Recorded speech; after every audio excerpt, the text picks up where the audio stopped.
नमस्कार, मी संदीप चव्हाण आणि आपण पाहता एलएस मराठी. पाहूयात काही विशेष घडामोडी.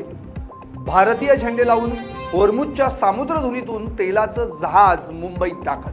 सौदी अरेबियातून 1,35,335 टन तेल घेऊन जहाज मुंबईत. कोल्हापुरात पोलीस बंदोबस्तात गॅस पुरवठा. गॅस एजन्सीबाहेर नागरिकांची मोठी गर्दी. नागरिकांकडून आक्रमक होत रास्ता रोको.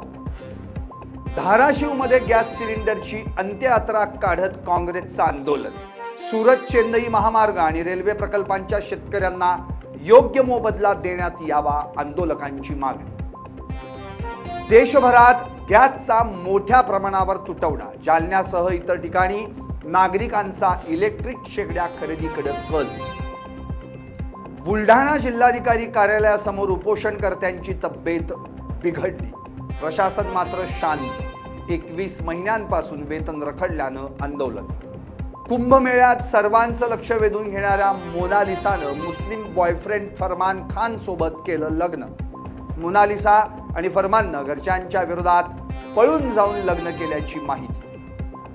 शनिवारवाडा परिसरात पालापाचोळ्याला आग. अग्निशमन दलानं तात्काळ घटनास्थळी धाव घेत आगीवर मिळवलं नियंत्रण. आखाती देशातील युद्धाचा हळद निर्यातीवर परिणाम. हिंगोली बाजार समितीतील हळदीचे दर साधारण 2,000 रुपयांनी घसरले. शेतकरी आर्थिक संकटात. नाशिकच्या चुंचाळे परिसरात दारू दुकानाला महिलांचा तीव्र विरोध. दारू दुकानाचं प्रकरण न्यायदंडाधिकाऱ्यांच्या दालनात. नाशिकच्या येवल्यात भटक्या कुत्र्यांचा एका व्यक्तीवर हल्ला. ही धक्कादायक घटना सीसीटीव्हीत कैद.